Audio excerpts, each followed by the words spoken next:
Assalamualaikum, hai semua, balik lagi di channel aku Laila Ramadhani. Gimana kabar kalian semua? Semoga selalu dalam keadaan sehat ya.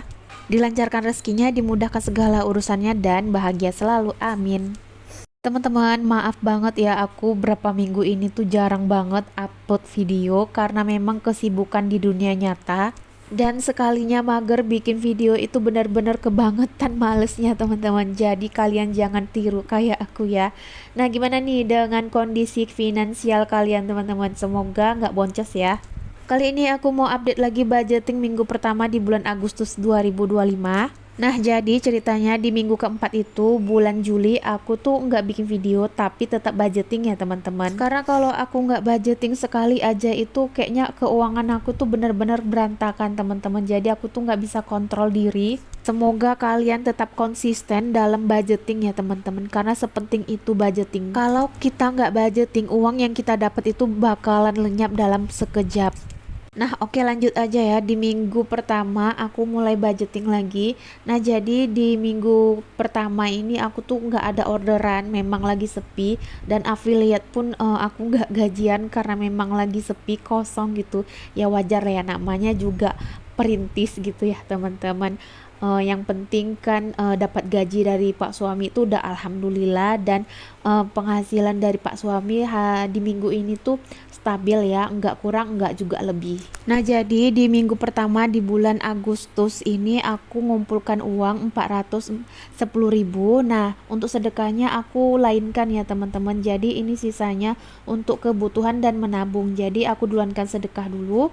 Untuk menabung di sini di minggu pertama tabungan utama aku menabung 30.000. Untuk dana darurat di sini aku menabung 50.000. Untuk dana pendidikan di sini aku menabung 30.000 per minggu. Untuk investasi di sini aku menabung 50.000. Jadi untuk menabung di minggu ini 160.000. Lanjut untuk kebutuhan di sini untuk isi galon per minggunya aku isi 15.000. Untuk iuran sampah dibudgetkan 5.000 per minggunya. Untuk dana tak terduga di sini aku budgetkan 30.000. Untuk kebutuhan istri di sini aku budgetkan 10.000. Untuk belanja mingguan di sini aku budgetkan 130.000 karena di minggu yang lalu aku itu udah beli cabai, bawang, tomat. Jadi di minggu pertama ini aku hanya beli sayur, buah dan ikan. Nah, selanjutnya untuk jajan anak di sini aku budgetkan 30.000 per minggu. Untuk isi kuota di sini aku budgetkan 30.000 per minggu. Nah, untuk kebutuhan di minggu pertama di bulan Agustus ini aku anggarkan 250.000. Jadi ini tuh nggak ada sisanya ya, pas ya teman-teman. Untuk keinginan aku tunda dulu ya teman-teman.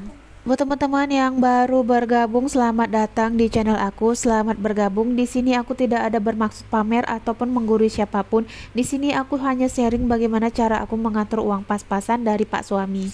Buat kalian yang gaji pas-pasan, gak perlu minder ya sama penghasilannya lebih besar dari kalian. Karena di buku The Psychology of Money, kekayaan itu bukan soal dari seberapa besar penghasilan kalian, tapi soal seberapa bijak kalian mengelola uang. Dan dari The Psychology of Money, buku ini tuh benar-benar bikin aku percaya diri teman-teman. Gak ada yang ketinggalan. Selagi kita mau belajar dan mau berusaha untuk mencapai impian kita, pasti akan terwujud teman-teman. Asalkan kalian mau konsisten dan sabar. Seringkali aku lihat di postingan teman-teman aku di sosmed itu mengeluh karena gajinya kecil. Pengen investasi, pengen punya tabungan, tapi penghasilannya pas-pasan.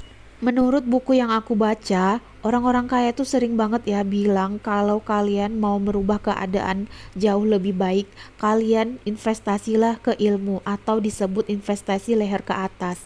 Bukan karena gajinya yang kecil, tapi orang-orang kaya itu lebih tahu cara menghasilkan uang tanpa harus bekerja keras teman-teman.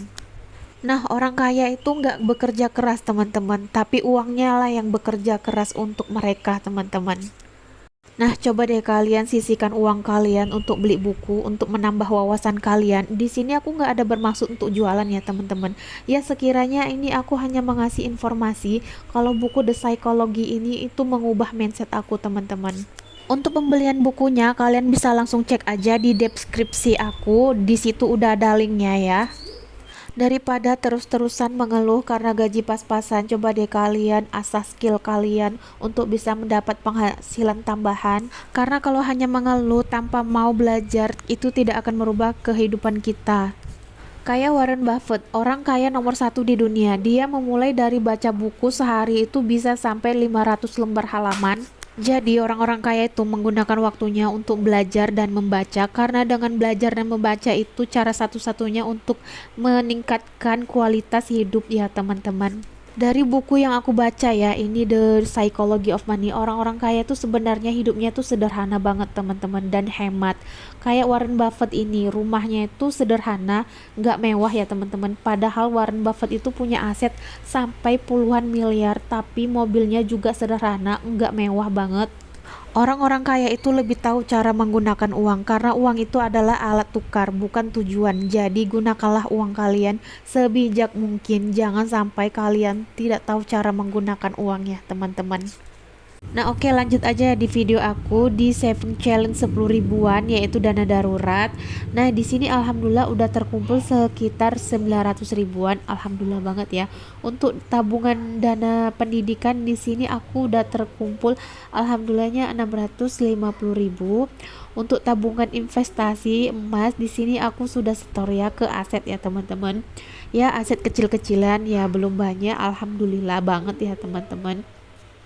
Nah jadi aku tuh jarang banget ya teman-teman nyimpen uang itu di bank, jarang banget karena memang aku nggak percaya gitu ya sama bank.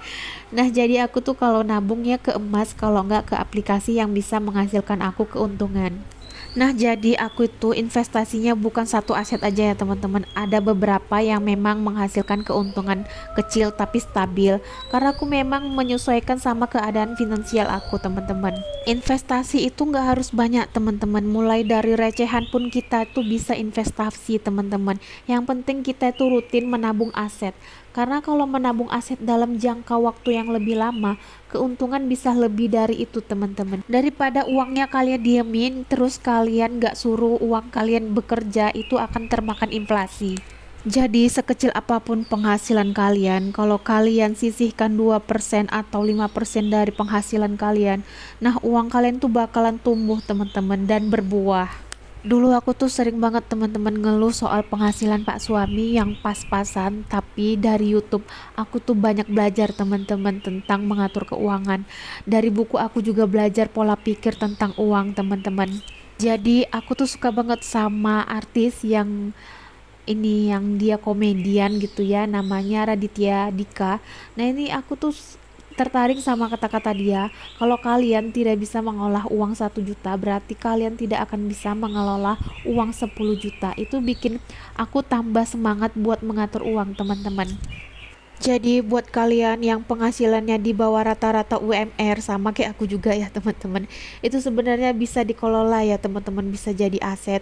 Tapi bagi yang belum berkeluarga, tapi kalau yang sudah berkeluarga, saran aku sih kalian harus tingkatin skill kalian ya untuk menambah penghasilan tambahan. Teman-teman, mohon maaf ya kalau di video aku ini terlalu banyak cerita, tapi kalau aku cerita ke teman aku atau ke tetangga aku, mereka nggak bakalan sepaham sama pola pikir aku ya teman-teman.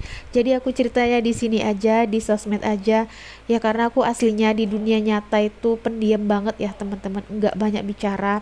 Jujur aja aku tuh memang kalau cerita sama yang nggak sepaham aku nggak bakalan cerita teman-teman. Lebih baik aku cerita di sosmed aja yang bisa ngerti dengan pola pikir aku yang seperti ini. Orang sering bilang kalau aku tuh benar-benar pelit banget, tapi ya udahlah nggak apa-apa. Ya mungkin sampai di sini dulu video aku. Semoga kalian suka sama video aku. Kalau kalian suka sama video aku, kalian bisa like, komen, dan subscribe. Atau kalian bisa juga share video aku ke teman kalian yang membutuhkan gitu. Nah, aku tutup dulu videonya. Sampai jumpa di video aku yang selanjutnya. Wassalamualaikum, dadah.